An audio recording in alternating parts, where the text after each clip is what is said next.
Welcome to the Thoro-Graph 2014 Kentucky Oaks and Derby Seminar. I'm Jerry Brown. Those of you who are not familiar with our data can find out more about it by going to the introductory section of our website. The basic idea is to measure those things that can be measured and factor them into the most accurate speed figure that could be made, creating a Thoro-Graph performance figure.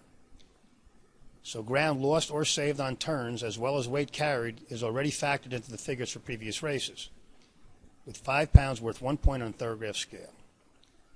The lower the figure, the better the performance. Big figures are points. The superscript is for quarter points. So big 4 and little 3 means 4 3/4. But the big difference between Thoro-Graph analysis and conventional handicapping is that we then put the performance figures on a graph for each horse, so we can look at form cycles. We do not believe ability is a constant. We believe it changes from race to race for each horse, and both in the short and long term.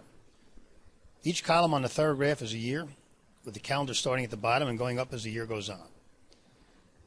Our analysis here assumes the rail will be fine, but we suggest you keep an eye on the races leading up to the Oaks and Derby. It is the shortest way home, but at Churchill, big days over the last few years sometimes have featured dead rails. Aurelia's Belle comes into the Oaks off the best effort of her life over polytrack at Turfway. The TGI column in our sire profile means Thoro-Graph index, the average top figure of all the stallion's runners by category. And Lemon Drop Kid gets runners that are on average better going long than short and better on turf and synthetic than dirt. This filly has handled both dirt and synthetic, but she's not as fast as many here and unlikely to run a new top later on grass.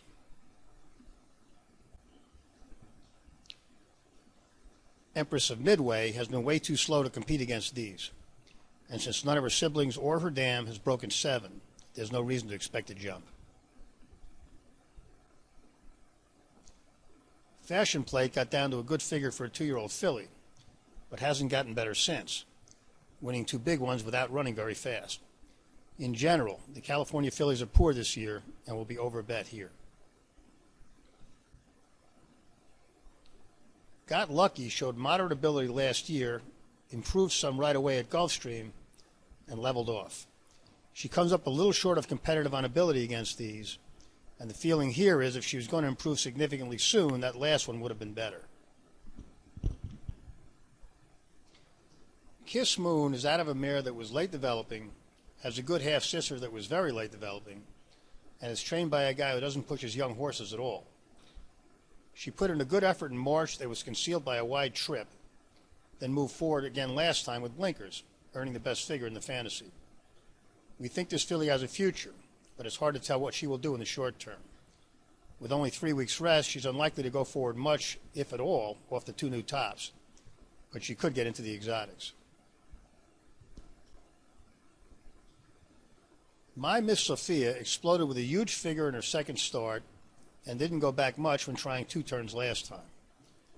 On her best, this filly is clearly the second fastest in the Oaks, so the real question is what she'll do off the 2 big efforts.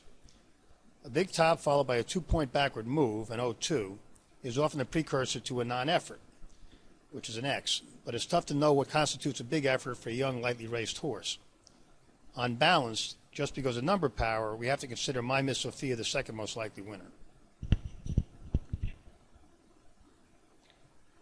Please Explain hasn't gone back yet, but hasn't run close to fast enough either.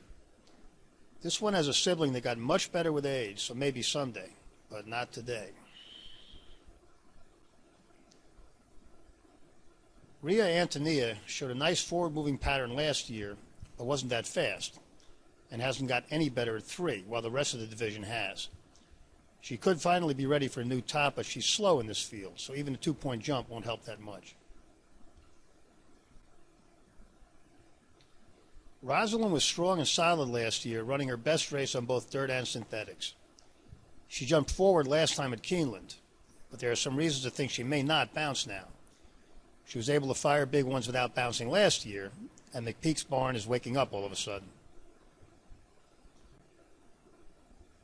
Sugar Shock won the fantasy last time by running a figure that was just okay while saving ground. She'd have to run a lot faster here to contend, and with a flat pattern and only 3 weeks rest, it's unlikely. Thank You Mary Lou ran a big one in her seasonal debut at Gulfstream, then went backwards on synthetic. Birdstone tends to get horses that like roots and don't like synthetics, and she gets a dirt root now. There's a decent shot this filly will snap right back to her best, which would put her in the picture at a price.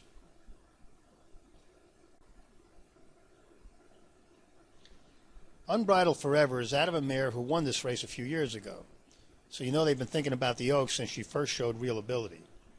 That came when she exploded to a big figure in her second start, after which she was able to win a stake despite backing up quite a bit. At that point, they gave her a 10-week break, an indication they were indeed thinking about big ones down the line, and she returned with a forward move that was concealed by a wide trip and by Untappable running a hole in the wind. This is already one of the faster fillies in the race, and she looks primed to run the best race of her life at a price. Untappable showed promise in her first two starts, then didn't live up to it in two starts in California. When she got to New Orleans, she not only ran a lot faster than the fillies she faced there, but faster than any of the colts in this year's Derby have ever run. It's pretty unlikely someone else in this filly would run faster than this one already has, because very few 3-year-old fillies ever run that fast. So the big question is whether she will run back to those last two. It's possible those two huge efforts took something out of her, but she's had 5 weeks rest and starts out so much faster than the competition that she could run 3 points off her best and still be the most likely winner.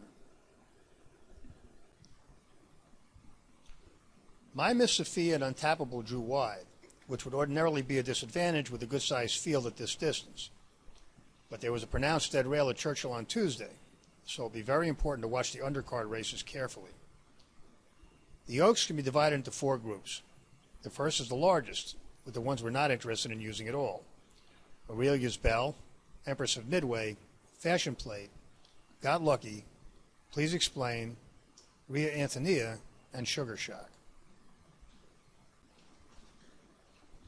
The second group contains 2 fillies who aren't that likely to win, but who will be big prices and could get into the exotics: Kiss Moon and Thank You Mary Lou. The next group also contains 2, Rosalind and Unbridled Forever. They both are likely to run well, should get into the exotics, and could win if the top 2 don't run their best or encounter trouble. But the top 2 are very tough here, especially if the inside is bad. Untappable is clearly the most likely winner, and My Miss Sophia is clearly second most likely.